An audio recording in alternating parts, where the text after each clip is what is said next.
Muy buenos días, hermanos. Bienvenidos. Les habla el diácono Richie de la parroquia María Madre de la Misericordia. Y bienvenidos a esta charla, presentación, conversatorio que hemos titulado Perspectiva de Género, Equidad o Ideología. Tema que está muy de moda, ¿verdad? Últimamente. Y tema que está causando gran revuelo y confusión. Pero antes que todo, comencemos con una invocación.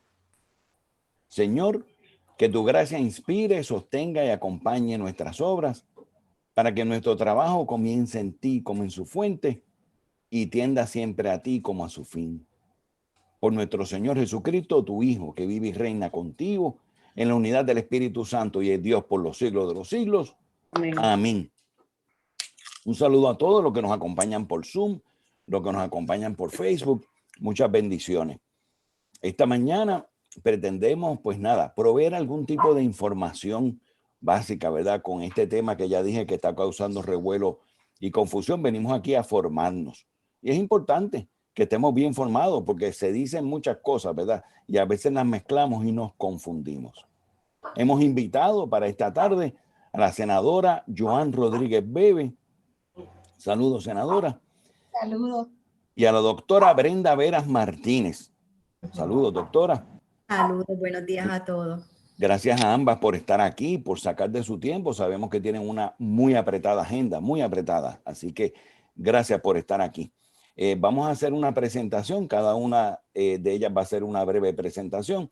Y tenemos una propuesta, ¿verdad? Que si no nos da tiempo al final de hacer preguntas, pues entonces hagamos quizás una segunda oportunidad con preguntas. Así que vamos a ver que el Señor, ¿verdad? Vaya proveyendo. Quiero comenzar para presentar a la senadora Rodríguez Bebe y una breve presentación. Nació en San Juan, cursó en estudios en la Universidad de Puerto Rico, donde obtuvo un grado en Ciencias Políticas, summa cum laude, y luego un grado de Juris Doctor, magna cum laude, en la Escuela de Derecho. Posteriormente obtuvo un grado de maestría en Derecho Canónico de la Universidad Pontificia de Salamanca, España.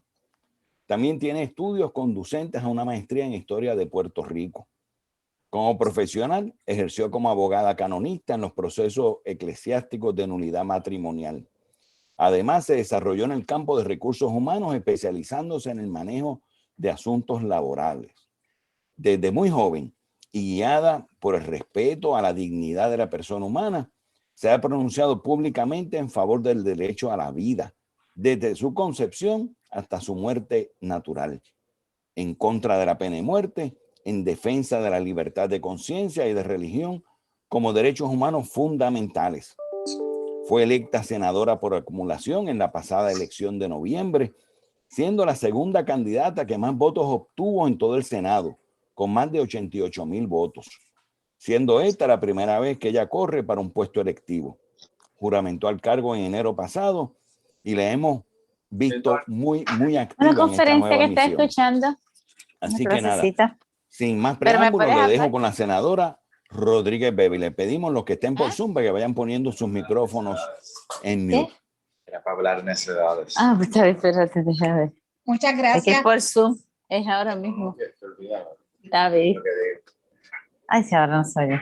Muchas gracias por la invitación para dar esta charla. Obviamente, además está decir que me siento en familia, ¿verdad? Yo soy también parte de la comunidad de María Madre de la Misericordia, así que para mí es una alegría inmensa estar en mi casa hablando, ¿verdad?, de este tema que es tan relevante en la discusión pública. Voy a ir hablando en la medida en que vayamos viendo la presentación para poder abordar este asunto. Como dijo el diácono Richie, el título es Perspectiva de Género, Equidad o Ideología. ¿Y por qué este título? Porque este título un poco ilustra cómo se ha ido generando el debate. Por un lado, para algunas personas, cuando se habla de perspectiva de género, entienden que es sinónimo de equidad. Es decir, que hablar de perspectiva de género es lo mismo que equidad. Y también hay otras personas que piensan que hablar de perspectiva de género no es sinónimo de equidad, sino que es sinónimo de ideología. Es decir, que cuando hablamos de perspectiva de género, estamos hablando de una ideología. Así que vamos entonces, ya discutido por qué este título, ir profundizando en este interrogante. Lo primero es, yo creo que cuando tocamos este tema tenemos que hacer dos distinciones que a mi juicio son esenciales para entonces poder proseguir en la conversación. Lo primero es que hay que distinguir entre promover la equidad como un valor en el que yo presumo que todos nosotros creemos, ¿verdad? Y cosas que tenemos que hacer, promover la equidad como un valor, porque creemos en la equidad, versus utilizar la equidad como un pretexto para otros fines, para otros objetivos. Y además hay que distinguir, lo que verán en la próxima imagen, entre la meta de la equidad en la que todos podemos creer y a la que probablemente todos aspiramos, es decir, todos queremos llegar a esa meta, del vehículo a través del cual queremos llegar a esa meta. La ideología de género, llamada por algunos perspectiva de género, sería un vehículo, es decir, un vehículo para llegar a esa meta. Si me pueden poner a la medida anterior, porque quiero ir con la ilustración anterior, exacto, uno dice, bueno, ¿y en qué vehículo de todos estos yo me quiero montar para llegar a la meta de la equidad? Porque fíjate, todos estamos de acuerdo en que creemos en la equidad, ahí no hay discusión. En cambio, nos damos cuenta que en el debate público parecería que algunos favorecen la equidad y que otros no. Y estamos unos contra los otros en torno a este valor que perseguimos. Y esa no es una realidad. Eso no es verdad. Eso es una proyección en un debate político que no se ajusta a lo que realmente los seres humanos pensamos, porque para mí sería inconcebible que en nuestra época alguien diga, no, yo no creo en la equidad, yo no creo en la equidad. Eso sería algo tan extraño, sería un fenómeno. Así que verdaderamente nos damos cuenta que no hay una pugna respecto a esa meta justa, a esa meta buena, a la consecución de ese valor. Donde sí hay una controversia es respecto en cuanto a cuál es el vehículo que queremos utilizar para llegar a esa meta. Uno de esos vehículos, uno que algunos proponen para alcanzar esa meta, es lo que se llama ideología de género, que en nuestra discusión pública en el país, algunos llaman perspectiva de género. Entonces, la próxima imagen, donde yo pongo este camión, ¿verdad? Con este signo de que no me quiero montar en él, es porque uno se pregunta, bueno, yo me quiero montar en el vehículo de la ideología de género, yo quiero utilizar esa llamada perspectiva de género para llegar a esa meta. Esa es la pregunta que nos tenemos que hacer. Pero entonces, para poder tener una respuesta de si usted quiere utilizar ese vehículo o quiere utilizar otro, tiene que saber qué es la perspectiva de género y qué es lo que plantea o qué es lo que propone. Así que la próxima pregunta que nos hacemos es, ¿qué es eso? Y la próxima imagen, ¿verdad? Lo pongo con una ilustración. Nos preguntamos, ¿y qué es eso entonces que plantea, o qué es eso que plantea la llamada perspectiva de género? ¿Qué es lo que me está proponiendo como camino para llegar a esa meta? Fundamentalmente, y aquí vamos entonces a la próxima imagen, la perspectiva de género, que yo le llamo, porque creo que es el término correcto, ideología de género, propone en síntesis, lo voy a tratar de resumir de la mejor manera posible, pero de forma puntual, nos dice, los seres humanos, pero antes de decir exactamente lo que nos dice, no se me puede pasar, que la ideología de género es una doctrina sobre sexualidad ideológica e impositiva. Y quiero que se queden con esto a la medida en que voy explicando, porque le va a ir haciendo sentido. Fíjense lo que dije, es una doctrina sobre sexualidad ideológica e impositiva. ¿Y qué es entonces lo que nos dice? Fundamentalmente, que los seres humanos no nacemos ni hombres ni mujeres, es decir, que nacemos con un sexo neutro y que en la medida en que el ser humano se va desarrollando y en su proceso de socialización, las personas deciden cómo se definen, cómo se autodeterminan, cómo se autoperciben, si como hombre, si como mujer o con cualquier otra identidad, que yo creo que ustedes han escuchado mucho el término identidad de género, pues con cualquier otra identidad con el que la persona se quiera identificar, que pueden ser infinitas, porque si en última instancia depende de tu autopercepción y de tu autodefinición, pues tú eres realmente lo que tú te puedas imaginar ser o lo que tú digas ser. Así que esto es importante porque vemos que esta doctrina sobre sexualidad lo que nos está diciendo es, mira, el criterio que define tu identidad sexual es solamente, y esto es importante subrayarlo, es solamente tu autodefinición, tu autopercepción, lo que tú entiendas que tú eres, lo que tú pienses que tú eres, al margen absolutamente de la realidad biológica. Es decir, la ideología de género bota al zafacón la biología, la neurología, la fisionomía, la fisiología, la psicobiología, y dice, la naturaleza no tiene nada que ver respecto a cómo los seres humanos determinan su identidad sexual. No hace falta la biología, no hace falta comprender la naturaleza, porque en última instancia, según esta corriente de pensamiento, la identidad sexual en cualquiera de sus manifestaciones es meramente una construcción cultural, totalmente al margen de la realidad natural. Así que, por lo tanto, sencillamente, cada cual es lo que es. Y les voy a poner un ejemplo que tal vez ilustre un poco mejor lo que acabo de explicar. Para la ideología de género, sería normal, ¿verdad? O sería lo correcto a la luz de su propio racionamiento ideológico, que usted le diga, por ejemplo, a un niño, es decir, a una persona que nació con pene, que tiene los cromosomas masculinos, se le diga que él puede identificarse como mujer. Y viceversa, a una niña que le digan, aunque tú hayas nacido con vulva y tengas los cromosomas correspondientes al sexo femenino, tú puedes identificarte como hombre, porque tu naturaleza no tiene nada que ver en determinar de forma alguna tu identidad sexual. Esto que yo acabo de explicar, yo creo que esto es bien importante.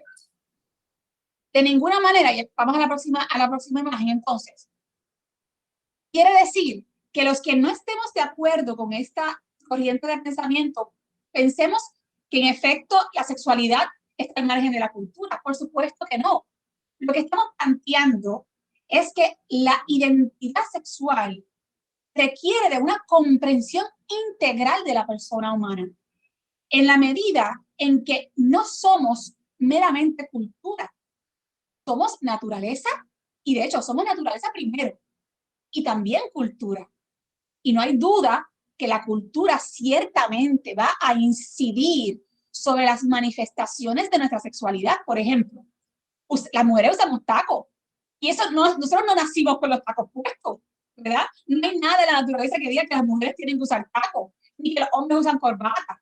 Estos son aspectos, tal vez, ¿verdad? De una forma muy sencillamente ilustrada, para explicar que ciertamente la cultura va también a impactar nuestras manifestaciones humanas, incluyendo las manifestaciones de nuestra sexualidad, y sí también, obviamente, va a impactar cómo nos comportamos, cómo hablamos, cómo nos vestimos, roles que podamos entender que son meramente culturales, pero a la misma vez entendemos que si por un lado la cultura sí tiene un impacto sobre nuestras manifestaciones humanas, también la naturaleza repercute en esas manifestaciones culturales. Es decir, que es fundamental en cuanto, y en verdad, y en como en muchas instancias, hay cosas que sencillamente son innegables respecto a las diferencias entre los sexos. Y voy a poner unas imágenes que muy bien ilustran lo que estoy explicando. Así que, en ese sentido, yo creo que es fundamental que cuando se dé el debate sobre la ideología de género, tengamos muy claro que no hay una negación, por lo menos por parte de quienes no están de acuerdo con los postulados doctrinales de esa corriente ideológica. No hay una negación del impacto de la cultura sobre nuestros roles en algunas instancias o sobre estereotipos. Por supuesto que sí.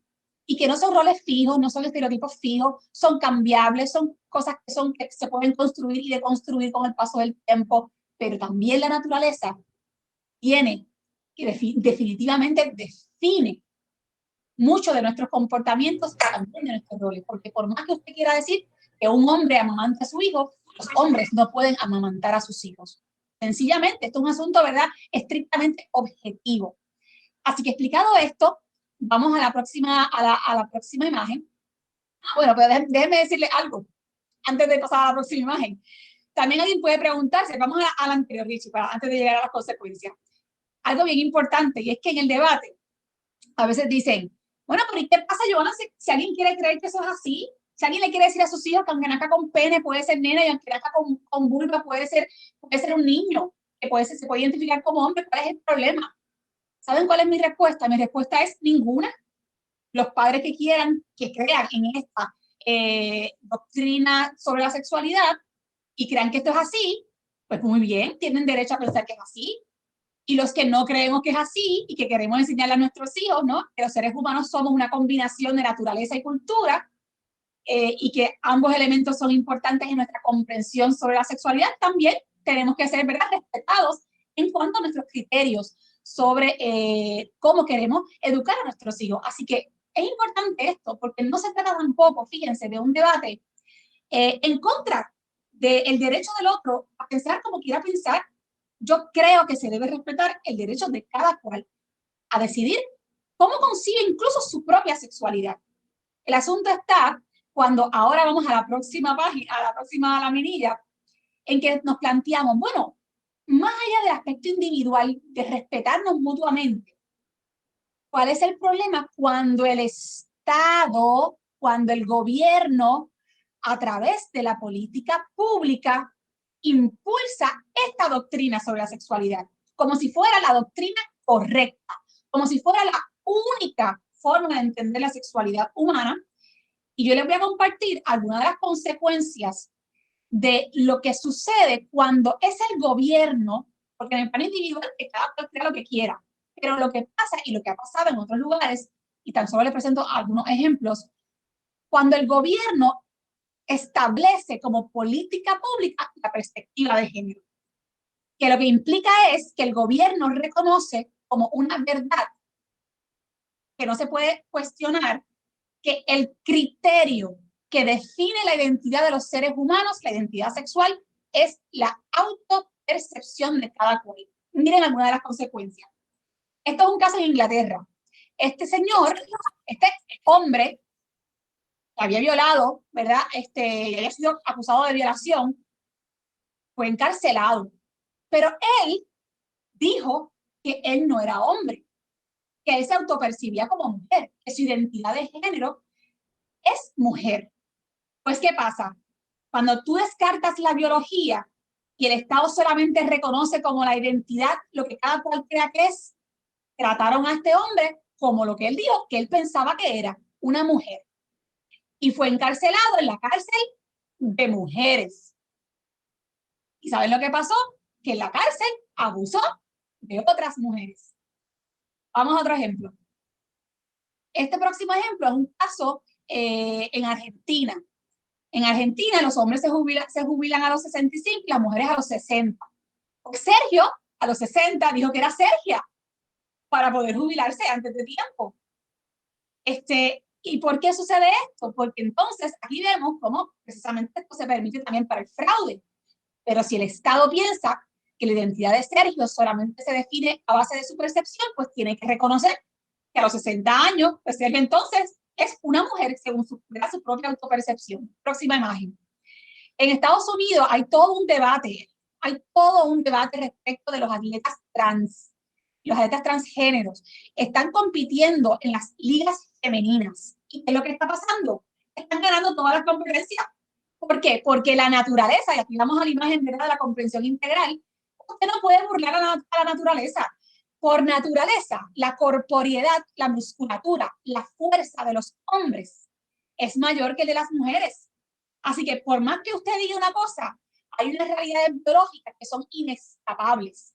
Pues, ¿qué sucede? Que entonces, con el asunto de las identidades de género, si el Estado reconoce que usted es lo que usted diga que usted es, y más nada, los hombres que se consideran mujeres, ¿verdad? Y que son mujeres trans, están ganando en las ligas femeninas. Ahora mismo ya han pasado varias leyes en varios estados para prohibir que los atletas trans puedan competir con las mujeres, porque saben que lo que está ocurriendo es que las mujeres biológicas, las mujeres, entonces no es una competencia justa. Próxima imagen. Y aquí en Puerto Rico, para que ustedes vean cómo se va obviamente este lenguaje ya está totalmente metido en nuestras legislaciones y en nuestra discusión pública. Cuando se estuvo discutiendo el Código Civil, ¿verdad? El licenciado Osvaldo Burgos, que dirige el grupo CABE, el Comité Amplio para la Búsqueda de la Equidad, y que se autodenomina defensor de derechos humanos, esta fue su crítica a la discusión sobre el Código Civil. Él dijo: nuevamente se obvia la posibilidad de que quien tenga la criatura sea un hombre gestante. Yo quiero que ustedes vean esto. Se está hablando, él está disgustado o inconforme con el Código Civil porque él quería que se incorporara el lenguaje de hombre gestante. Entonces nos tenemos que preguntar, este es fruto precisamente de la perspectiva de género. Porque si cada cual es lo que quiere hacer, pues entonces solo sabemos claramente que hay dos sexos biológicos y que solamente uno de esos sexos puede gestar bebés. Solamente uno de esos sexos, ¿verdad? X puede gestar un bebé en el vientre. No hay tal cosa como un hombre que gesta. Pero claro, si tu autodefinición es lo que define tu identidad, pues entonces cada cual es lo que diga ser. Entonces, ahora entonces ahora, luego de enseñarle, ¿verdad?, de una forma muy rápida, ¿no?, un poco las implicaciones a nivel social del hecho de que el Estado adopte esta política pública, los invito a que nos hagamos esta pregunta. Si la autopercepción o la autodefinición es el criterio que va a determinar nuestra identidad sexual, ¿cuál va a ser el límite? ¿Por qué entonces no permitir que tu autopercepción o tu autodefinición también determine otras características humanas? Como por ejemplo, ¿por qué no permitir en la próxima imagen que tu autopercepción determine la especie a la que tú perteneces? Tenemos un caso de la vida real, también en Inglaterra, de un señor, él se considera transespecie y él vive como un perro. ¿Por qué? Porque esa es él se está autopercibiendo, él se está autodefiniendo al margen de su realidad natural y biológica. Y él dice: yo me siento como un perro y vivo como un perro, me visto como un perro, camino como un perro, como un perro, etc. La pregunta es, y vuelvo de nuevo y subrayo porque creo que es bien importante ver tal vez los riesgos de abrir estas puertas que realmente no van a tener un límite. Porque si usted permite que la autopercepción sea lo que define tu identidad sexual, ¿cuál va a ser la justificación para decir que tu autopercepción no puede definir, por ejemplo, tu especie? O en la próxima imagen, ¿por qué la autopercepción o la autodefinición no puede definir si tú eres una persona incapacitada o no? Aquí tenemos el caso de una señora de Carolina del Norte, que ella decía que ella nació para ser ciega, que ella se sentía que ella era una incapacitada. Ella se mutiló la vista. Y ella dice ahora mismo que ella es sumamente feliz porque por fin se puede autorrealizar. Porque para ella nació para ser incapacitada, específicamente ciega. ¿Ve? Y esta mujer sencillamente dice: esto es lo que, así como yo me autodefino y me autopercibo. tenemos entonces otro caso también, y esto también está surgiendo ahora, el tema de la transedad. Si usted puede, a través de su autopercepción o autodefinición, definir si usted es hombre, mujer, o tener cualquier otra identidad sexual, aquí le llaman identidad de género, ¿por qué usted no podría también decir que usted se siente de otra edad que no corresponde al tiempo cronológico, que es el tiempo objetivo, como lo serían los sexos biológicos, que ¿verdad? Que son la realidad objetiva natural? Esa es la pregunta que nos tenemos que hacer, porque si lo permites para una cosa y obvias la naturaleza y obvias los cromosomas que definitivamente crean una diferencia entre los seres humanos en cuanto a los sexos, ¿por qué entonces no decir, bueno, pues si yo me siento que tengo 5 años o me siento que tengo 15, esa es mi autopercepción, así es que yo me siento, así es que yo me autodefino, así como yo me autopercibo, al margen de la realidad objetiva del tiempo cronológico? ¿Por qué no? ¿Cuál va a ser la razón para no respetar entonces esa autodefinición? Y vuelvo y les digo, yo no tengo problema con que cada cual se autodefine y autoperciba como quiera. Si usted se quiere sentir de 15 y decirle al mundo que usted tiene 15, dígalo. Si usted se siente como un perro dálmata y usted lo quiere decir y usted quiere vivir así, hágalo. El asunto es cuando se le impone a todos los demás, entonces percibir al otro como el otro se autopercibe. Usted percíbase como usted quiera, pero nos pueden obligar a todos los demás a percibir al otro según la autopercepción subjetiva del otro. Esas son las preguntas que nos tenemos que hacer. Entonces, como les decía, vamos a la próxima laminilla. Como les decía, la perspectiva de género es una doctrina sobre sexualidad ideológica e impositiva. Y esta imagen que les muestro resume fantásticamente lo que es una ideología. 2 más 2 es igual a 5. Nosotros sabemos que 2 más 2 es 4. Eso es una realidad, ¿verdad?, objetiva. Ahora, porque sabemos el valor de los numerales que están aquí. Ahora, una ideología te va a decir, no, 2 más 2 es 5 porque yo pienso que este segundo numeral vale más. Así que para mí, 2 más 2 no es 4. 2 más 2 es 5 y esa es mi realidad. Y va a venir otro que te va a decir, no, para mí 2 más 2 es 6. ¿Por qué? Porque las ideologías, en este caso, la perspectiva de género, no solamente tiene unos planteamientos que no son científicos. En este caso son planteamientos que están al margen de la ciencia, son anticiencia, son anticientíficos. Fíjense que esto, aquí que estamos en un círculo religioso, a veces las personas lo comparan con las religiones, las ideologías con las religiones, pero ojo, nosotros como católicos sabemos que nuestra fe no es contraria a la razón, no es contraria a la ciencia, es más allá de la ciencia, es más allá de la ciencia, pero no es contraria a la razón, no es contraria a la ciencia. En cambio, la perspectiva de género no solamente no es científica, es que es contraria a la ciencia, es contraria a la naturaleza. Y las ideologías se caracterizan por mitificar, por manipular la realidad, como pueden ver en esta imagen, para sostener sus argumentos al margen de la verdad. Es decir, yo no ajusto mis argumentos a la verdad, sino que yo manipulo la verdad para ajustarla a mis argumentos, para poder sostenerlos en el debate, en la discusión. Y me invento datos científicos, me puedo inventar literatura, es decir, se manipula la información para ajustarla y que pueda sostener las ideas que se están promoviendo. Entonces, también les decía que la ideología de género es una doctrina sobre sexualidad.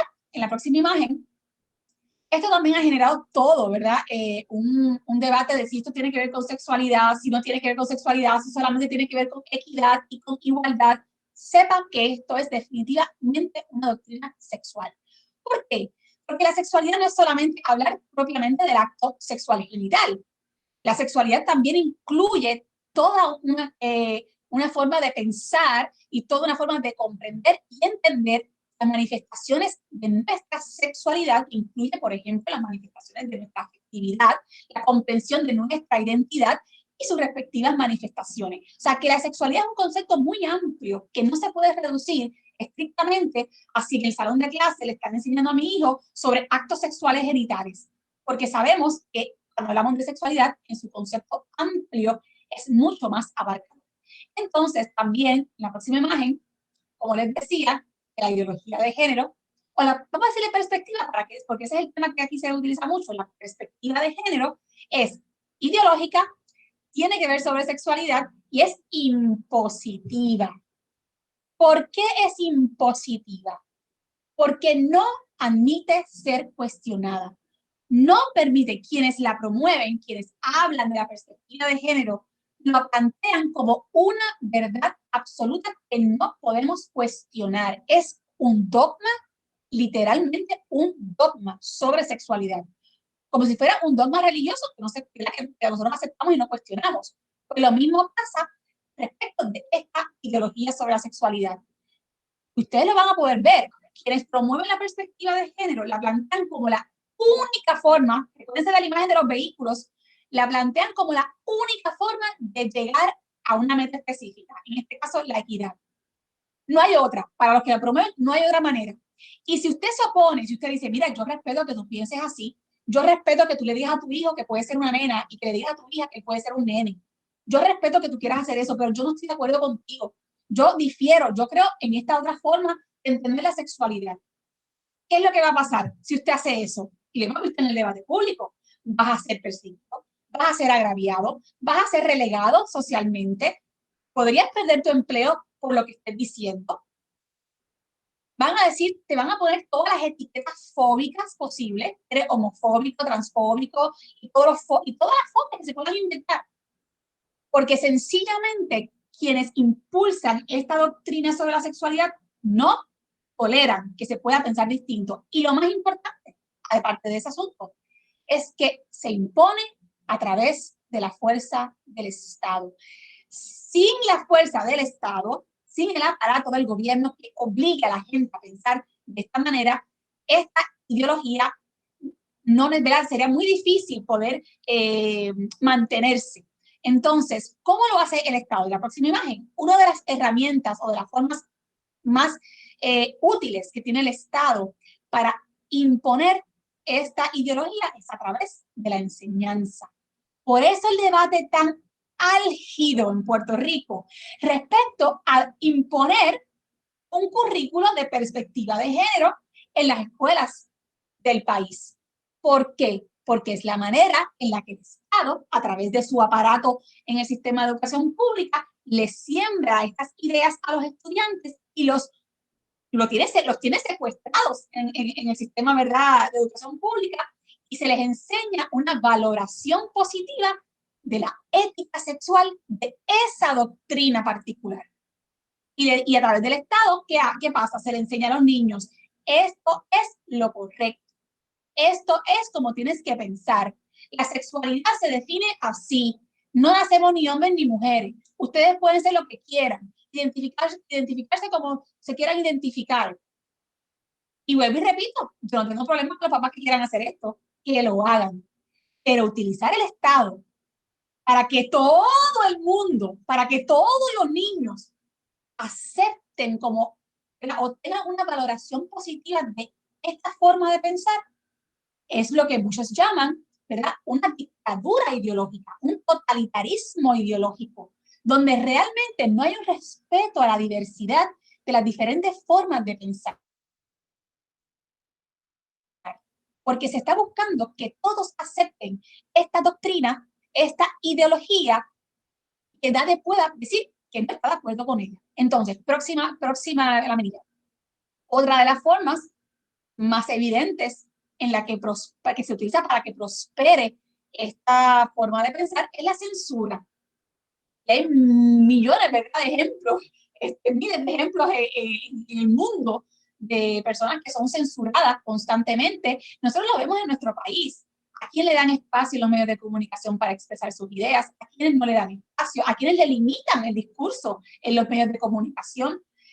¿A quién le dan foro? a quienes les bloquean páginas en las redes sociales. ¿Por qué? Porque las ideologías se caracterizan por ser impositivas, por estar cerradas realmente a la disidencia. Están cerradas a la posibilidad de ser cuestionadas. ¿Por qué? Porque se erigen como dogmas. No admiten contradicción, no admiten el debate, sino que se plantean como la única forma de entender algo, en este caso la sexualidad humana, y se busca que todo el mundo piense de la misma manera. Y esto representa un problema muy, muy serio para las libertades humanas. La libertad de expresión, la libertad religiosa, la libertad de conciencia, el derecho de los padres a educar a sus hijos conforme a sus convicciones. Y en la medida en la que el Estado adopte como política pública esta perspectiva ideológica sobre la sexualidad, entonces se convierte en un problema para todos los que pensamos distinto. Y para concluir, reitero, ¿verdad?, lo que ya he dicho en varias ocasiones durante esta charla, en que el respeto debe ser en ambas direcciones. Debemos respetar a los que quieran creer en esta doctrina ideológica sobre la sexualidad llamada perspectiva de género, que de hecho perspectiva significa una forma de entender algo, es una forma de analizar un problema, una idea, un concepto. En este caso, la perspectiva de género es una perspectiva ideológica. Entonces es una ideología. Y yo sí creo, como he dicho, en respetar a quien quiera creer en esta ideología. Pero también creo en que se debe respetar al que decida que no quiere creer en esta forma de comprender la sexualidad humana. Por eso yo no creo en imponer mi religión a nadie, en imponerle mis dogmas de fe a nadie, pero tampoco creo en que me impongan una ideología y mucho menos que se le impongan tampoco a los demás. Así que ese énfasis en el respeto mutuo es fundamental si de verdad queremos hablar de respeto a las libertades humanas. Para mí, es un contrasentido autodenominarse promotor o defensor de los derechos humanos cuando realmente en la práctica lo que se está haciendo a través de la imposición de esta perspectiva es principalmente violar libertades fundamentales. Eso es contradictorio y realmente contradice, ¿no?, el concepto de derechos humanos. Muchísimas gracias, senadora, por tan clara explicación. Ahora queremos, sin más preámbulo, presentarles a la doctora Brenda Vera Martínez. Y para dar una breve explicación de ella, doctorado en Psicología Clínica de la Universidad de Puerto Rico. Su trayectoria laboral se ha enfocado en el trabajo comunitario y en el desarrollo de la juventud, como asesora de la Oficina para la Promoción y el Desarrollo Humano, institución sin fines de lucro y de base de fe católica. Ha dedicado los últimos 18 años a la creación de una iniciativa para el desarrollo positivo de la juventud, programa META, enfocada en el fortalecimiento de la autoestima como factor de protección en esta población. Forma parte de la Junta de Prácticas de Prevención basadas en evidencia de Puerto Rico. Cuenta con práctica privada como psicóloga clínica en el área de Arecibo, con énfasis en la psicoterapia de jóvenes, adultos y parejas. En la iglesia actualmente colabora junto con su esposo en la pastoral prematrimonial y en la pastoral familiar como miembro del movimiento Encuentro Matrimonial y la obra familiar del movimiento Schoenstatt. Recientemente forma parte también de los profesionales católicos de la diócesis de Arecibo. Así que le presentamos a la doctora Brenda Vera Martínez.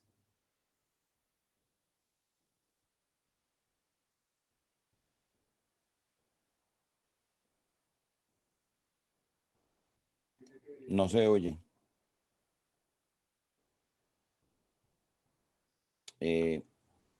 Ahora sí, ¿verdad? Ahora. Ok. Estoy esperando que pongan la presentación. No sé si los demás la ven y yo no la veo, pero no la veo aquí en pantalla. Un segundito. La estamos poniendo ahora. Bueno, a lo que la presentan, le doy las gracias, ¿verdad?, por la No me sale invitación.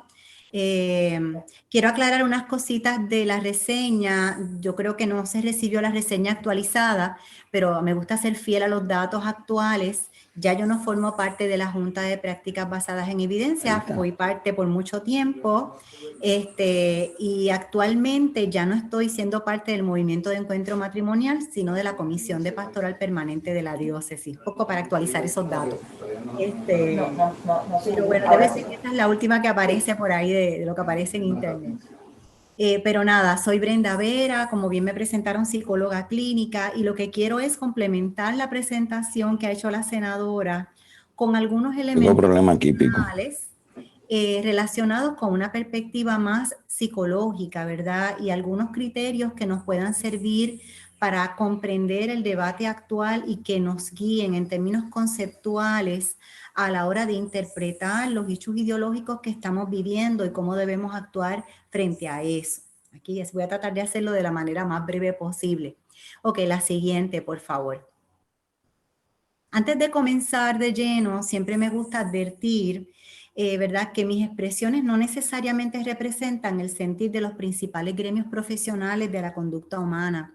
Así que todas mis expresiones están presentadas desde una posición personal, ¿verdad? Es una opinión profesional, y como se ha repetido, sobre todo estas últimas semanas en el debate público, que tengo permiso para expresarme, pues espero, ¿verdad?, que se valide por medio de esta presentación, sobre todo porque tengo unas posturas que son muy diferentes a las que son avaladas por estos gremios profesionales. Ok, pasamos a la siguiente. Yo creo que precisamente algo que nos ayuda a tener más claro cómo debemos guiarnos frente a este debate debe partir de la premisa de cuál es la visión de persona humana que cada uno de nosotros tiene. Y la senadora lo mencionaba en su presentación, ¿verdad? Si yo, por ejemplo, que quiero, ¿verdad?, a partir de esa premisa, entiendo que mi visión de la persona humana es una visión de una persona que es integral, que tiene varias dimensiones, cuerpo, alma y espíritu, pues yo voy a tomar en cuenta esas dimensiones en el entendido de lo que es la persona humana y lo que está llamada a ser. Así que yo entiendo que es bien importante que nosotros revisemos cuál es la postura y la visión que nosotros tenemos del ser humano y lo que está llamado a ser. Si eso está claro, entonces es más fácil a la hora de comparar las posturas, las ideas, las perspectivas o las ideologías reinantes, ¿verdad?, con la visión que yo puedo tener de persona humana para ser congruente con eso. Y desde esta perspectiva es que yo voy a partir de aquí en adelante. Pasamos a la siguiente.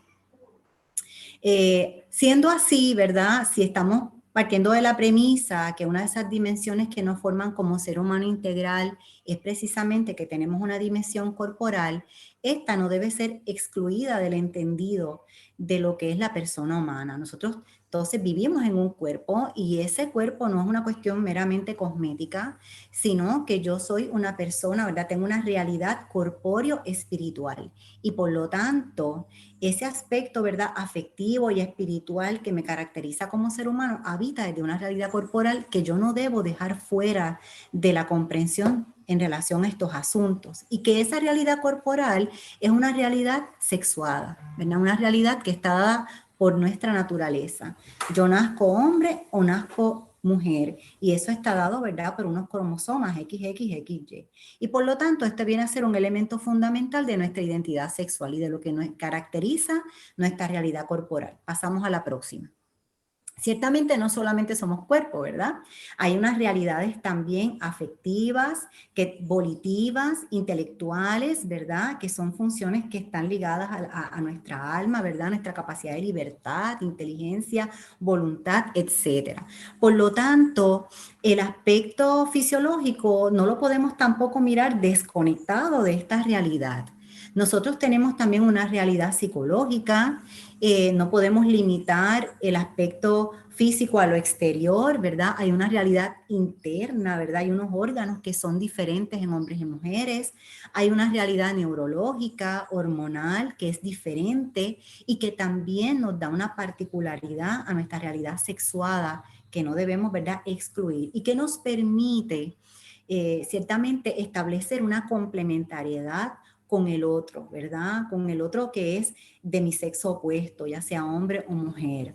Asunto que es bien importante para la manera como nosotros nos entendemos y nos relacionamos con los demás. Ok, pasamos a la próxima. Esta realidad física y psicológica, ¿verdad? Es indispensable en la manera como yo miro y defino mi identidad sexual. No la puedo mirar entonces solo de mi cuerpo, no la puedo mirar solo desde mis percepciones. Yo tendría que mirarla desde esa integralidad.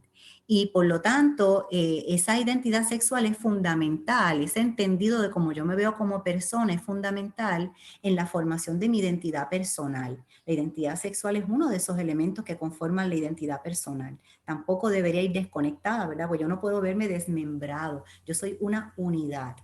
Sin embargo, esta concepción de identidad sexual está siendo muy amenazada recientemente en las últimas décadas y a nivel mundial mucho más allá por las nuevas tendencias ideológicas, ¿verdad? Pasamos con la próxima. Gracias, ¿verdad? Esta no voy a discutirla, ¿verdad? Porque ya la senadora le explicó súper bien, ¿verdad?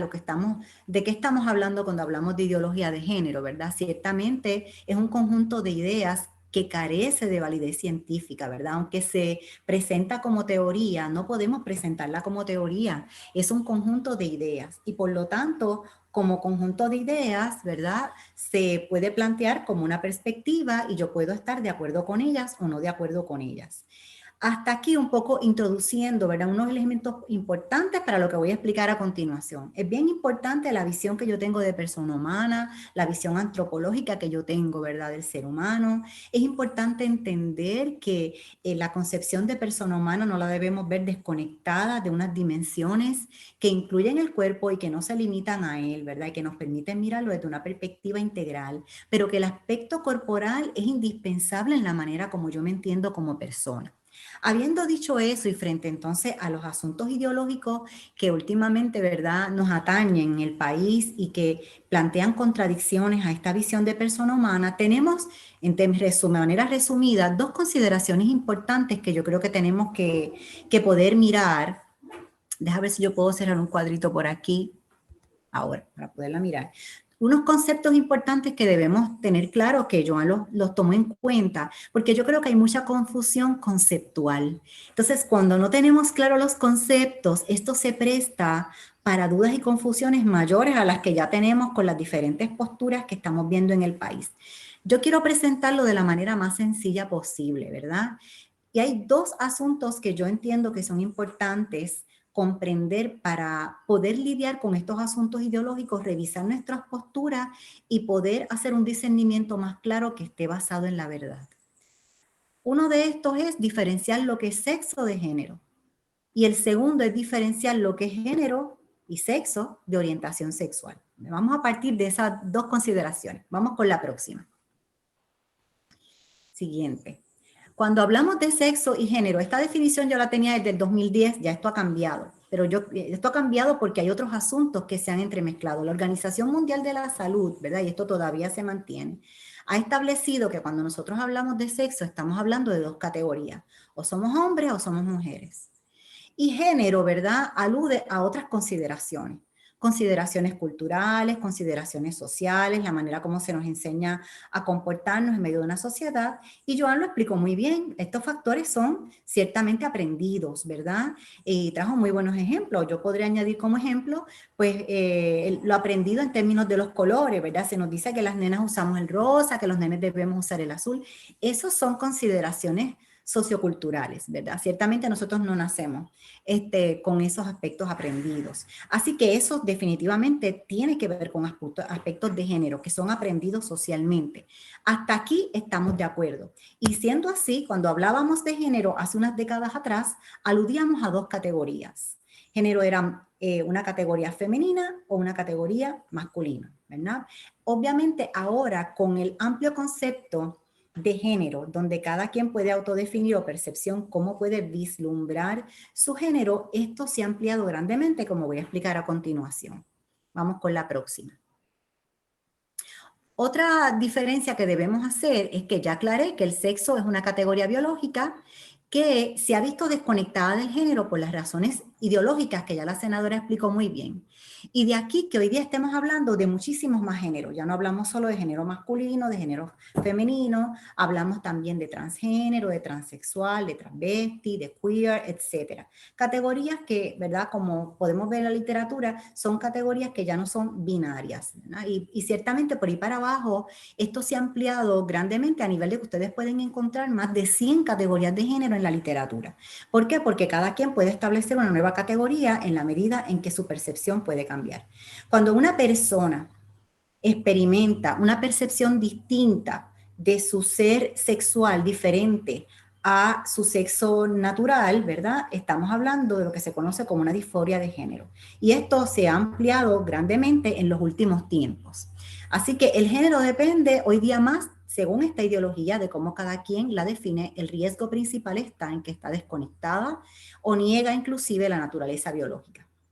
Esto también hay que entenderlo como algo diferente a la orientación sexual. Cuando hablamos de orientación sexual, estamos hablando del tipo de atracción sexual que un ser humano puede sentir. Si la atracción sexual es hacia individuos de mi sexo opuesto, pues nuestra atracción sexual es heterosexual. Si la atracción sexual es hacia personas del mismo sexo, a eso se le conoce como una atracción sexual homosexual. Y si es indeterminada, ¿verdad? O incluye ambos sexos, pues se le conoce como bisexual. Hoy día se habla de una variedad también de orientaciones sexuales porque se ha establecido, usted lo ve en la literatura y en las tendencias ideológicas actuales, de que esto cada vez se percibe de manera más fluida y que tú puedes variar de un lado para el otro, que tu atracción puede cambiar indistintamente de cómo te defines en un día o cómo te puedes definir en el otro. Así que para estas nuevas tendencias esto puede ser continuamente variable. ¿Ok? Quiero que estos conceptos estén claros porque cuando ustedes lean la literatura, cuando ustedes lean los artículos, cuando ustedes vean los proyectos de ley, miren cómo se utilizan los conceptos, ¿verdad? Fíjense que en estos proyectos de ley, en la literatura actual y en lo que se pronuncia en los medios de comunicación social, se habla de identidad de género. No se está hablando de identidad sexual. ¿Por qué identidad de género? Porque la identidad sexual está más vinculada a la categoría biológica, ¿verdad? Que viene con nosotros por naturaleza. Sin embargo, la identidad de género es cómo cada quien perciba esa realidad sexual. Por lo tanto, lo que se está hablando hoy día es de identidad de género, cómo cada quien se percibe. ¿Ok? Y quiero ir aclarando esto para que podamos comprender lo que voy a explicar más adelante. Podemos pasar a la próxima. Quiero hacer unas aclaraciones importantes en términos de la orientación sexual. Esta pregunta me la hacen mucho los padres, también los jóvenes, y me parece importante que también podamos hablar de esto para enriquecer el discurso actual y aclarar ciertas nociones. Cuando estamos hablando de una atracción hacia, ¿verdad?, personas del mismo sexo, yo por lo menos soy muy cuidadosa de etiquetar esto como, ¿verdad?, una categoría homosexual de primera intención. Yo prefiero hacer una distinción entre lo que es una atracción hacia personas del mismo sexo. Por eso las siglas que estoy utilizando aquí es AMS y lo que es la homosexualidad. Porque hay estudios, hay literatura que explica que no necesariamente el que una persona experimente atracción hacia el mismo sexo lo hace homosexual. Ese es un punto bien importante. Yo no tengo tiempo hoy para explicar esto porque esto hay que explicarlo con mucha profundidad. Pero esto pudiera darse en algún periodo de la vida y no necesariamente indica que yo tengo que afirmarlo dentro de una categoría. Esto puede tener muchísimas motivaciones interiores. La atracción hacia personas del mismo sexo en la adolescencia puede ser, no es inusual. O sea, esto puede darse inclusive como parte normal del desarrollo y luego pasar. Por lo tanto, el que un adolescente, un niño o un adolescente experimente de primera intención una atracción hacia personas del mismo sexo, pues también hay que saber cómo lo trabajamos, ¿verdad? Porque esto puede deberse a muchos factores, puede haber confusiones, puede haber presiones de pares, puede haber una influencia mediática como la que estamos experimentando poderosa, ¿verdad? Que genera distintas posturas, que trata de visibilizar, como se dice, ¿verdad? En las posturas actuales, otras posibilidades, ¿verdad? Y llega el momento que esto puede crear cuestionamientos y por lo tanto lo que habría que hacer en esa realidad, como voy a explicar más adelante, es acompañar al menor en esa aclaración, ¿verdad? Poderle plantear estas otras miradas. Por lo tanto, no es inusual Y sería un riesgo muy grande afirmarlo, ¿verdad? Arrancar de inicio a afirmarlo como que esto es una homosexualidad o una bisexualidad, cuando en realidad hay que entender de dónde surge y a qué se debe. De hecho, hay estudios que demuestran que en la medida que los niños y adolescentes que han experimentado atracción hacia personas del mismo sexo van madurando y acercándose a la vida adulta, esta atracción hacia personas del mismo sexo puede desaparecer y que luego pueden vivir una vida completamente heterosexual, ¿verdad? De esto no se habla, pero esto es posible y está demostrado en estudios. Por lo tanto, hay que tener cuidado con categorizarlo. Y la otra aclaración que debo hacer es que no se ha demostrado que la homosexualidad sea innata, ¿verdad? Por lo tanto, si esto no es innato, hay posibilidad de cambio, ¿verdad? No podemos decir que es que yo nací así.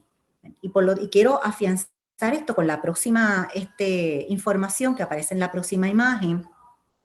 Hay muchos estudios, ¿verdad?, que van de la mano con lo que yo estoy diciendo. Si ustedes gustan, pueden buscar un documento de la Asociación Médica Católica que se conoce, se llama Homosexualidad y Esperanza. Hay uno original y hay otro que más adelante se actualizó y sería importante que puedan, ¿verdad? Mira, los consiguen por internet fácilmente. Y lo bueno de este documento es que los médicos tomaron el tiempo de hacer una buena integración de estudios y de literatura para que pudieran demostrar cómo no es cierto que esta idea que se plantea de que esta tendencia es innata no es verdad. El doctor Joaquín de Irala, que es médico y especialista en bioética, ¿verdad?, profesor en varias universidades a nivel mundial, actualmente profesor de la Universidad de Navarra, él plantea que hay que afirmar que efectivamente no existe ninguna evidencia científica que avale la teoría genética de la homosexualidad o que la homosexualidad pueda ser innata. Los estudios que han querido sugerir que uno nace homosexual en contra de hacerse homosexual han sido criticados por problemas metodológicos. De hecho, hace unos años atrás salió un estudio probablemente de los más recientes y más grandes que se han hecho, tratando de estudiar la posibilidad de un gen gay.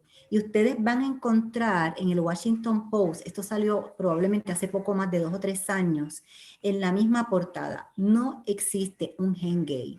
¿Okay? Y esto no salió en un artículo de la iglesia, en un documento de la, ¿verdad?, de la doctrina de la fe, esto salió en el Washington Post. Así que es bien importante que esta idea de que nacemos así, que por lo tanto no va a haber posibilidad de que la persona, por medio de una buena introspección, revise los factores asociados y pudiera, si gusta, voluntariamente trabajar con eso, pues que esto fuese una posibilidad. ¿Ok? Así que quiero aclarar estos elementos en términos de orientación sexual. ¿Ok? A eso es a lo que me estoy refiriendo. Vamos a la próxima. Este debate, por lo tanto, tiene unas consecuencias sociales y unas consecuencias individuales. Joan también lo planteaba, ¿verdad?, en la misma línea. Y quiero, ¿verdad?, que estemos claros que estas consecuencias de alguna manera a todos nos arropan, ¿verdad? Alguna gotita nos cae de esto. Algunas de ellas, ¿verdad?, por mencionar algunas. En primer lugar, es que al nosotros dejarnos guiar, ¿verdad?, por esta ideología o por sus consecuencias, estaríamos avalando una cultura que no genera vida y que vive la tendencia cada vez más acentuada de convertirse en una cultura de muerte. ¿Por qué, verdad, la ideología de género no está avalando la vida, sino que promueve una cultura de muerte? Y explico por qué. Primero, porque al no promover y no resaltar la familia tradicional, como ellos le llaman, ¿verdad?, papá, mamá, etcétera, esto crea unas limitaciones en términos de la reproducción humana, ¿verdad? Tiene que haber un hombre, tiene que haber una mujer. Y por lo tanto, al no darse así, estamos limitando la reproducción natural de la especie.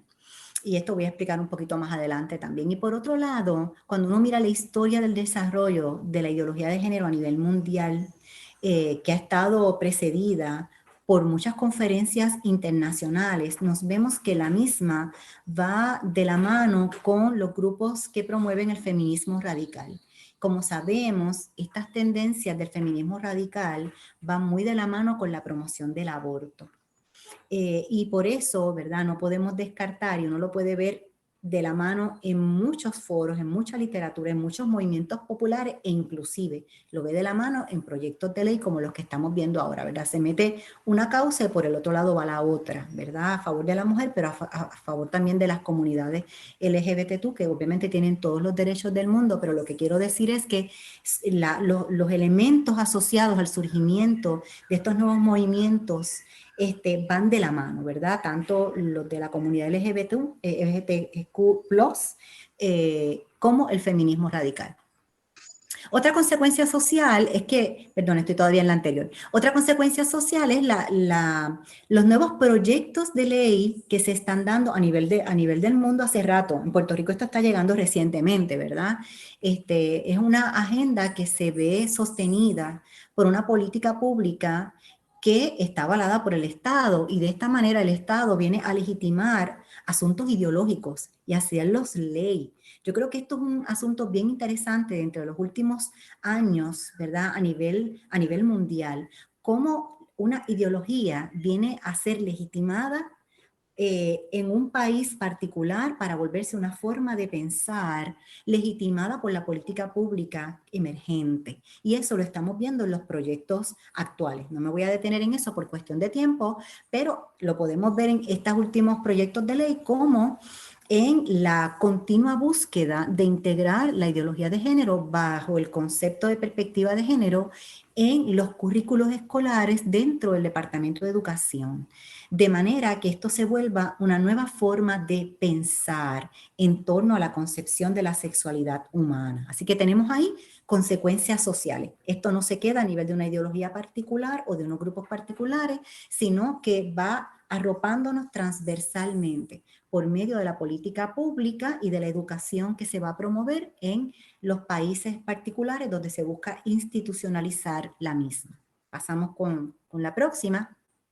Otras consecuencias sociales es, como nos dice en el documento Varón y Mujer del 2019, es que se apela al reconocimiento público de la libertad de elección del género y la pluralidad de uniones en oposición al matrimonio entre hombre y mujer. O sea, la ideología de género va en contra de la promoción del matrimonio y la familia. Yo les invito a que, para profundizar en este aspecto que nos afecta a todos, pero de manera particular a las personas de fe, que tenemos una visión particular de la persona humana, para que encuentren más información sobre lo que nos dice la Iglesia, porque a veces la gente dice, pero es que no entiendo, ¿verdad? ¿Cuáles son los criterios para que la Iglesia quizás no esté avalando muchas de estas posturas ideológicas? Pues yo les invito a leer el documento de Varón y Mujer, ¿verdad? Es de lo más reciente que salió en la Iglesia, lo consiguen por internet, salió en el 2019, para que consigan más información al respecto. Ok, vamos con la próxima. También hay consecuencias a nivel de la persona, ¿verdad? Si nosotros entonces avalamos esta ideología, ¿verdad? Y no la miramos críticamente, entonces esto va a traer otras posturas, otras perspectivas en términos de cómo vemos la persona humana y de cómo vemos sus dimensiones. Por ejemplo, si partimos de la premisa ideológica de la ideología de género en términos de que la naturaleza biológica no es la que determina mi identidad sexual, pues el cuerpo ya no hablaría de la identidad sexual de la persona, de la complementariedad de los sexos, que expresa la vocación a la donación, la vocación al amor, sino que entonces cada persona podría elegir configurarse sexualmente como desee, ¿verdad? Y esto es un desafío para nosotros, porque estamos viendo una desconexión de nuestra realidad corpórea espiritual, ¿verdad? Y nosotros somos un ser humano integral. Cuando desmembramos una cosa, estamos diciendo que la dimensión corporal no tiene nada que ver con mi realidad psicológica, con mi realidad espiritual, y viceversa. Entonces, ya no habría varón y mujer. El sexo sería un dato anatómico sin mayor relevancia. Cuando uno lee inclusive los mismos manuales que utilizamos los profesionales de la conducta humana para establecer diagnósticos, uno mira, por ejemplo, el trastorno de disforia de género y mira otros tipos de literatura, ya no se habla de que si la persona nació hombre o mujer o de su sexo al nacer, sino que se habla del sexo asignado al nacer, ¿verdad? Como que es algo que no viene de naturaleza, sino que es algo que se asigna, ¿verdad? Y estos son retos importantes en términos de nuestro entendido como persona, porque hay sitios donde ya no, el bebé nace y no se le puede decir que es nene o nena, sino que esto se va a autodefinir más adelante. Estos son retos y consecuencias para la persona. Pasamos a la siguiente. Otras consecuencias que estaríamos y que estamos enfrentando a nivel de la persona humana es la práctica del sexo sin matrimonio, el llamado amor libre. Podemos decir, Brenda, pero esto existe hace tiempo, ¿verdad? Esto no es nuevo, esto no lo trae la ideología, es cierto. Pero una cosa es que esto haya existido siempre, ¿verdad? Y otra cosa es que lo estemos promoviendo. Y la ideología va en esa línea, ¿verdad? Promover, visibilizar nuevas posibilidades de relaciones, de familias, etcétera, ¿verdad? Que no hay problema en sí, como decía bien la senadora, si otras personas quieren visualizar la familia de otra perspectiva, ¿verdad? Y sus relaciones de pareja. Pero también hay que respetar los que las entendemos de una forma particular por el valor, tanto humano como cristiano, que puede tener, ¿verdad? Estas opciones de vida. Otra consecuencia a nivel de la persona, ahí me quedaban dos anteriores, perdón, es la práctica del sexo sin amor, ¿verdad? Porque estaríamos entonces promoviendo la búsqueda de hijos, si no se dan de manera natural, por medio de la producción artificial de los embriones, ¿verdad? Y esto tiene un nicho ético bien grande en el que no puedo entrar hoy, pero entonces se plantea que las personas tienen derecho a tener sus familias y sus hijos, cuando en realidad mi postura es que son los hijos los que tienen el derecho a tener una familia, ¿verdad? Y a contar con un papá, con una mamá que los acompañe en su desarrollo y crecimiento personal. Y ciertamente algo que no quiero dejar fuera como consecuencia es la cantidad de dudas y confusiones cada vez más frecuentes en torno a la identidad sexual, afirmadas por el contexto social. Ahora voy a la próxima, ¿verdad? Porque está atado a este último punto. Ciertamente lo que estamos viendo como consecuencia es que cada vez en las nuevas generaciones actuales de niños y adolescentes, esto surge con mucha más regularidad, como confusión, como duda, en los niños y en los adolescentes actuales, ¿verdad? Yo me paso relajando y digo, bueno, aquí parece que la cosa está en el agua que nos tomamos. Yo llevo más de 25 años trabajando con adolescentes y jóvenes adultos y nunca había visto tan generalizado el asunto de la confusión de género, ¿verdad? Hay muchos factores asociados a esto y yo no quiero ser para nada, no quiero minimizar los factores que pueden estar atados a esta realidad, ni mucho menos ser reduccionista. Pero entiendo que hay unos componentes socioculturales que están promoviendo el que esto se dé cada vez con mayor frecuencia, ¿verdad? En nuestras nuevas generaciones. Sobre el particular, el doctor Joaquín Deirá la plantea que actualmente es bastante obvio que hay toda una campaña en los medios de comunicación y en el cine. Lo podemos ver en distintas películas, en Netflix, están las películas de Disney, para dar una imagen determinada de la homosexualidad, para aumentar la frecuencia de una opinión pública, eso es bien importante, de una opinión pública oficial sobre esta cuestión, pero sin propiciar ningún debate científico. En otras palabras, estamos viendo cómo hay una agenda coordinada, ¿verdad?, para presentar, visibilizar nuevos modelos en términos de relaciones de pareja, nuevos modelos de familia, y lo vemos, ¿verdad? Los que tenemos hijos, lo vemos con más frecuencia inclusive en las películas de niños, ¿verdad? Así que esto está concertado y cada vez se promueve más. Y para mí esto es un gran nicho. Una cosa es respetar el que una persona pueda experimentarse o autodefinirse con un género particular o desde una orientación sexual particular. Pero me parece que es muy riesgoso que estemos promoviendo esto inclusive a través de la educación en el país a tan tempranas edades, cuando los niños todavía no tienen la madurez para poder hacer discernimientos adecuados sobre su autodeterminación sexual. Y entonces estaríamos lanzando aquí un trampolín para que surjan, ¿verdad?, nuevas posibilidades de opciones para las que nuestros niños y adolescentes no necesariamente estén preparados. Y esto se los comparto porque no solamente por lo que uno ve, sino por los mismos casos de jóvenes que yo acompaño, donde a veces me dicen, yo tengo confusiones, ¿verdad?, sobre mi identidad sexual. Y una de las preguntas que yo le hago es, ¿desde cuándo tú experimentas esto?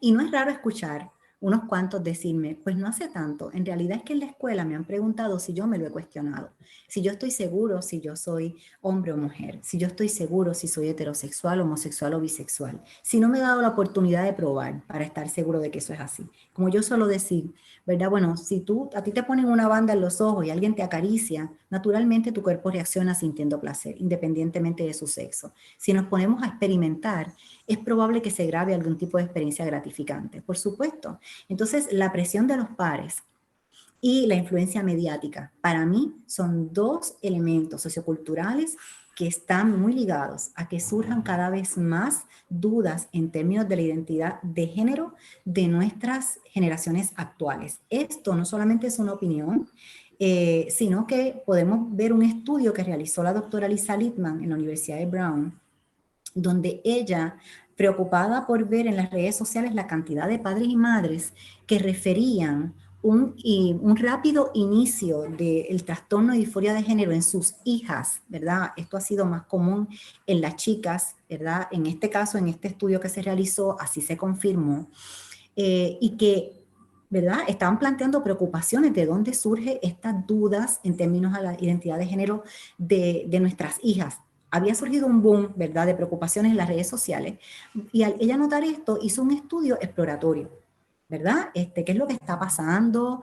Un estudio descriptivo, ¿con qué está asociado? ¿Qué descubre Lisa Littman en su estudio? A partir de estos reportes referidos por los padres.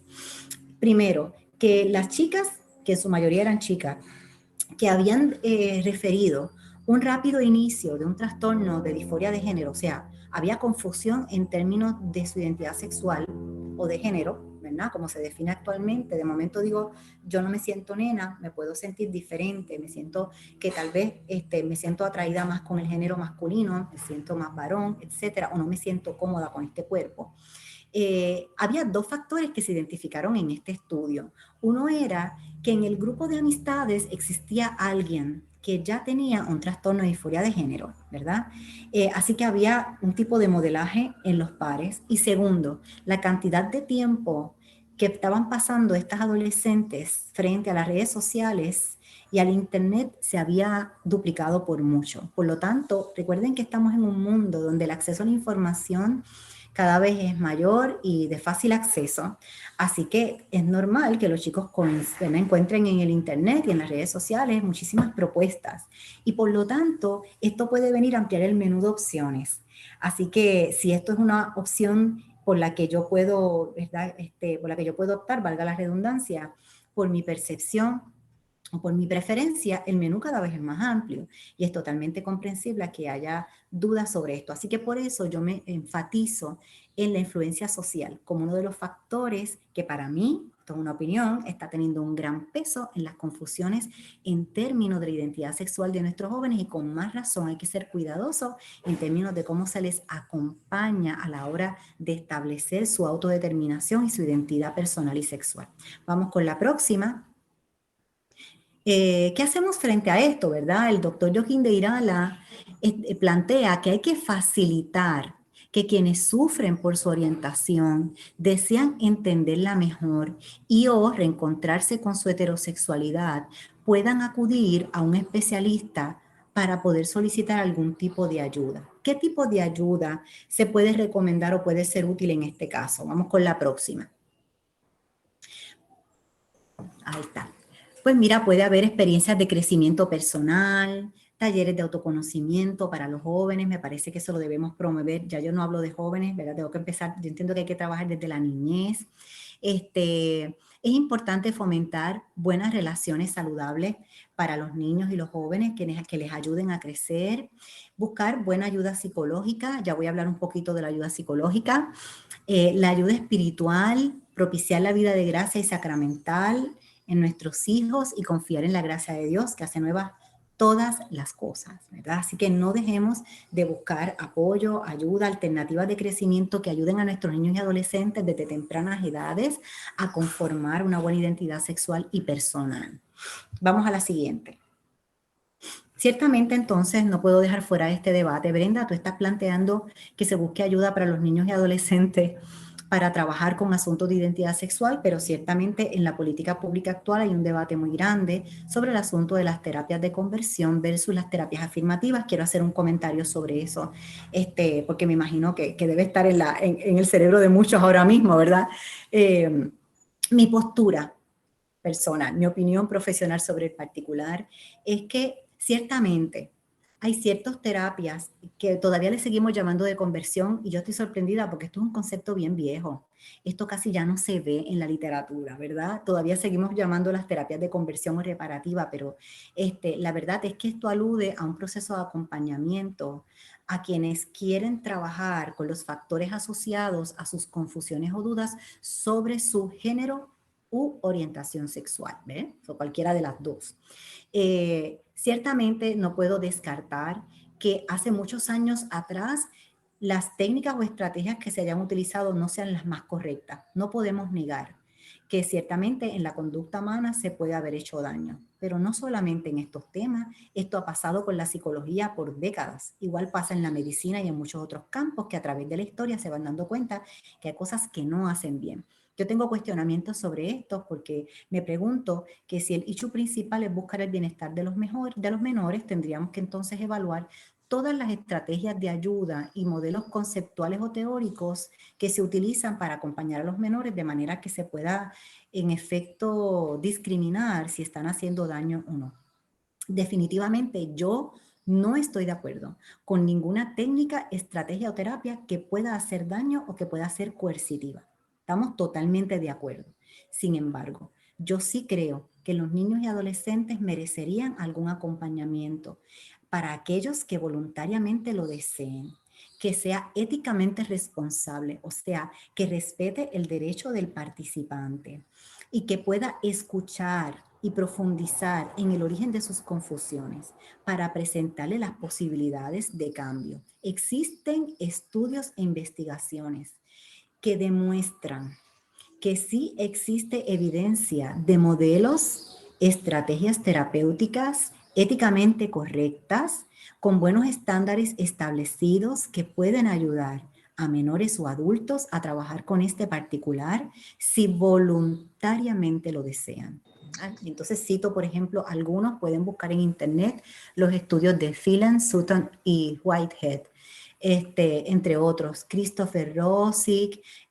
Pueden entrar a otra página que les voy a mencionar ya mismo, no sé si la quité por cuestiones de tiempo, Alliance for Therapeutic Choice, que plantea estándares y modelos que ya no se les llama terapia de conversión ni terapia reparativa. El modelo ha evolucionado, ¿verdad? El último que yo vi, por ejemplo, el modelo de safety o modelo reintegrativo, que puede ayudar a proponer por ciertos estándares un acompañamiento adecuado, ¿verdad? Como yo he planteado, miremos cuáles son los lineamientos y prácticas éticamente correctos y que han demostrado que para algunas personas puede ser de ayuda en su proceso de cambio. Si muchas de estas posturas actuales plantean que la sexualidad es fluida y puede ser cambiante, ¿verdad? Pues yo me amparo en ese mismo criterio para plantear, entonces, cualquier adolescente o joven pudiera tener el derecho también de poder decidir cambiar. Por el otro lado, las terapias afirmativas lo que plantean es que si un niño, un menor, un joven establece que tiene dudas sobre su identidad sexual, no se siente en conformidad con su género o plantea algún tipo de orientación sexual que difiere de la heterosexual, el profesional de la ayuda debe ayudarle, facilitarle, ¿verdad? Afirmarle esta inquietud o esta postura para que su transición se vea libre de daño, ¿verdad? Así que uno debe apoyar y facilitar esto. Bueno, si alguien definitivamente eso es lo que busca, pues debe recibir el servicio según lo solicite. Pero si alguien prefiere explorar otras alternativas, entonces mi preocupación es que afirmar en un menor dudas o confusiones que pudieran ser pasajeras o que bien acompañadas pudieran ser aclaradas, si esto se afirma de la primera, pudiéramos estar haciendo más daño que bien, ¿verdad? De la misma manera que yo pudiera afirmar, como he dicho en otros momentos, síntomas de un déficit de atención o hiperactividad y a mí me luce que puede ser ese trastorno, yo vengo inmediatamente, afirmo, esto es lo que tiene el niño, sin haber hecho una buena evaluación, igualmente le puedo estar haciendo daño. Así que hay que diferenciar entonces. ¿La preocupación es hacer daño o es evitar acompañamiento a estos chicos para que puedan explorar otras alternativas? Y lo dejo en signo de pregunta. Si ustedes quieren buscar literatura, que vayan en la dirección que yo les estoy planteando para que nos demos cuenta que esto no es solo una opinión personal, yo les invito a que busquen, por ejemplo, los escritos del doctor Aquilino Polaino, que es psiquiatra, del doctor Joseph Nicolosi, que es psicólogo, y del doctor Paul Sullins, que es sociólogo, ¿verdad? Ellos han hecho una variedad de estudios. El doctor Joaquín de Irala tiene muy buenos libros para los padres. A veces me dicen, ¿qué puedo leer? Pues mira, búscate los libros de Joaquín de Irala. Irala ha escrito libros excelentes sobre cómo acompañar a los hijos en términos de sexualidad. O pueden acudir a las siguientes páginas web. Joveneshoy.com, esa es para jóvenes, pero está también educarhoy.com, esa es para padres. Así que pueden buscar información de cómo acompañar, cómo educar, ¿verdad? Sin irnos a los extremos. Ciertamente yo no estoy de acuerdo con las terapias afirmativas ni con adelantarnos rápido a decir, mira, es esto y lo tenemos que avalar de la primera. Bien, tampoco estoy de acuerdo con la coerción, ni con el maltrato, ni con la obligación, ni con lastimar a ningún niño que pueda tener confusiones. Yo creo que los niños hay que saberlos acompañar, que hay que establecer empatía con sus dudas, ¿verdad? Y que hay que ser misericordiosos en el acompañamiento. Pero la misericordia no excluye la verdad. Y por lo tanto hay que integrar ambas posturas. Vamos con la siguiente. Aquí lo que les presento son referencias, esta y la siguiente, de los estudios, la literatura y otras fuentes que pueden ser de utilidad para ustedes. Lo dejo aquí por cuestión de tiempo, ¿verdad? Pero me quedo entonces disponible para cualquier pregunta sobre particular.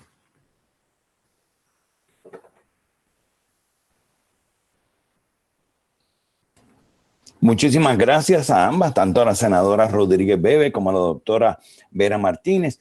El tiempo se nos ha hecho corto con tanta información tan interesante. Hemos recibido muchas preguntas y la verdad que estamos muy contentos por eso, pero quiero resumir un poco, ¿verdad? Las preguntas, tanto para la doctora como para la senadora, en la medida que quieran contestar, ¿verdad? Puedan contestarla.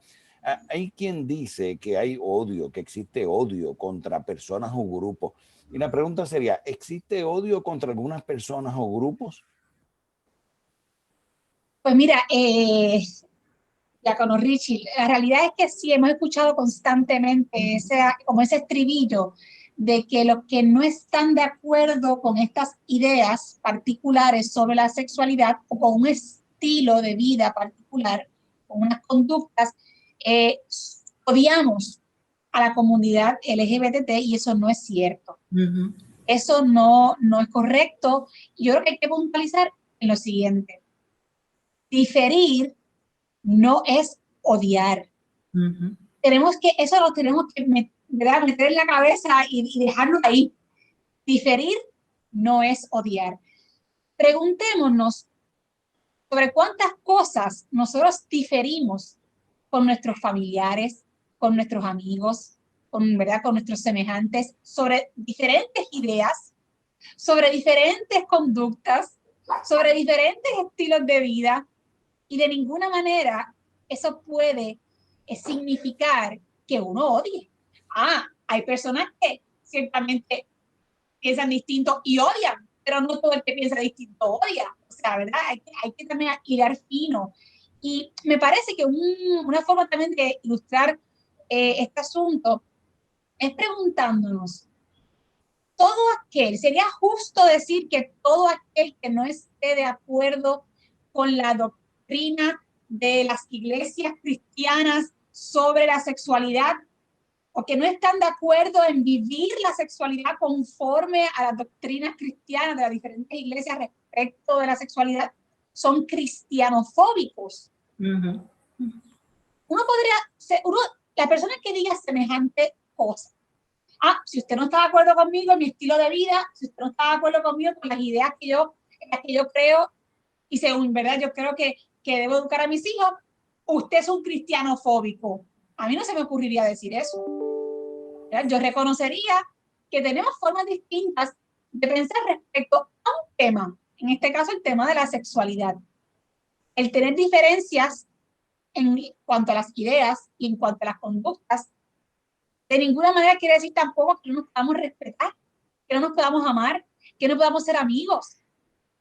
Y yo creo que esto se ve mejor en el contexto de las amistades cercanas y de las familias, donde a pesar de que tenemos diferencias respecto a temas diversos, nos amamos, Exacto. nos acompañamos, seguimos unos, ¿verdad?, al lado del otro. Así que no podemos caer o dejar que nos dejen meter en esa frase, ¿verdad? O en esos estribillos o en esas etiquetas fóbicas que utilizan todo el tiempo como una estrategia para descartar al que piensa distinto, para de una forma, ¿verdad?, bien fusilante, ¿verdad?, hacer desaparecer la posibilidad tan siquiera de que alguien tenga otra forma de pensar. Así que no olvidemos, diferir no es odiar.